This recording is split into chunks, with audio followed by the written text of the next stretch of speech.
There are new concerns on the campaign trail as the final phase of the presidential race kicks off in the wake of Friday's weak jobs report. Both sides have been reacting, but how will voters respond?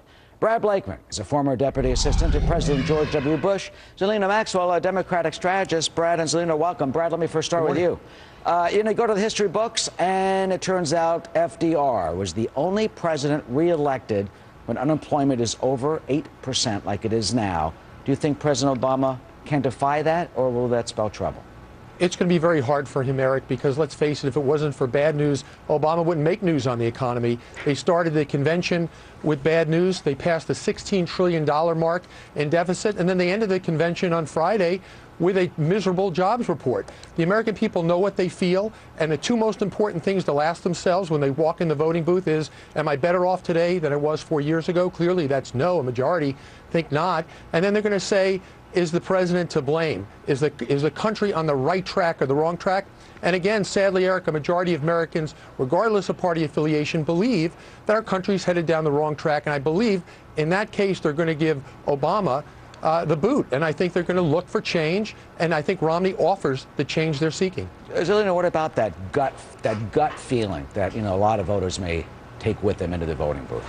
I certainly think that Americans have been hurting since Obama took office, but a lot of that has to do with the fact that the policies that George W. Bush put into place during his 8 years in office really damaged the economy. And when Obama took office, he was losing 800,000 jobs per month. Now we've got to a point where there's 30 straight months of private sector job growth, and it's still not enough. But that is due to the fact that the public sector jobs have been lost each and every month. And so that is dragging down the overall unemployment rate. So the focus But Eric, here... there is no more Bush to blame. No, this but Mitt nonsense, Romney's the voters are rejecting this. The voters are rejecting the continuation of blaming Bush. Policies are exactly the same. Go ahead. Zerlina, go ahead. You finish. Mitt Romney's policies are exactly the same as George W. Bush. And so voters that have common sense are going to say, do we want to go back to the policies that caused the crisis? Or do we want to go forward in the direction where we're continuing to add jobs to the economy 30 straight months in a row? I think voters are going to choose the latter. Zerlina, as you just heard Brad say, Mr. Bush isn't the president. Look, you got for every one new job, 4 people have given up. The unemployment rate is like 368,000 last month. They gave up. The unemployment rate's going down because people are giving up and they don't have the jobs. The real rate, the underemployment rate, is 17.1%. A lot of this has to do with public sector job loss, right? So the overall rate is being dragged down by the fact that state and local governments are cutting jobs every month, and that's due to cuts in spending that's been pushed by Republicans. Now, look, the focus here should be on the fact that the president has proposed the American Jobs Act. The American Jobs Act, that is exactly true. That is true. The American Jobs Act would add 1 million jobs today. Nonsense. Today. It's not nonsense. Nobody believes that. Let's have Brad respond. You just heard what she said, that it's the Republicans' fault because of the budget cutting in public jobs. Look, the root cause of our financial collapse was Barney Frank and Senator Dodd. Wow. They were asleep at the switch. Stop. Let Brad talk. They were asleep at the switch and should have sounded the alarm on the housing crisis, which brought down our economy. But having said that, you forget that, Zerlina, but that's the truth. And now let's talk about job loss. Job loss is not strictly in the public sector. It's in the private sector. It's not Wall Street. It's Main Street. And to say that it's because of Republicans now that we're experiencing unemployment, it's because this president refuses to unleash the power and the creativity of the individual. He believes that we should be paying more money into the government so they can spend our money. Republicans believe let's give more money to the people and let them generate jobs and buy property and buy equipment and hire people. That's the difference.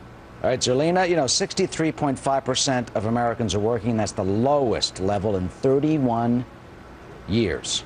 Well, that certainly is the number that you're citing, but I think that teachers and firefighters and police officers, those are real jobs too. We're not just talking about the private sector and the wealthy. We're talking about real people on Main Street. Those are teachers. Teachers have been affected by local and state governments cutting jobs. And that's what we're talking about. If Congress, including Paul Ryan, would work to pass the American Jobs Act, which actually was proposed 1 year ago this week, they would add 1 million jobs. 1 million jobs. Final point, 4 days before Election Day, there's going to be a jobs report. Zerlina, what do you think is going to happen?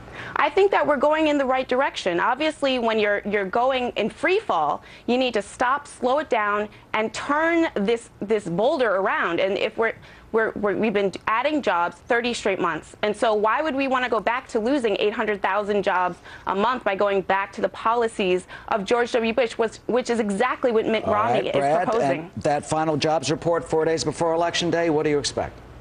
Look, I hope for the best, but I don't think that we're going to have the kind of improvement that's necessary, that the American people will feel around their dinner tables. So I happen to think, Eric, that the only option for the American people is to make a change. This president had his time to lead, and he failed to lead us. And I think we have to go in a better direction where we're concentrating more on the individual instead of the government. All right, Brad and Zerlina, there's the argument. Election Day upon us. Thanks so much. Thank you. Thank you. Jamie? Well, on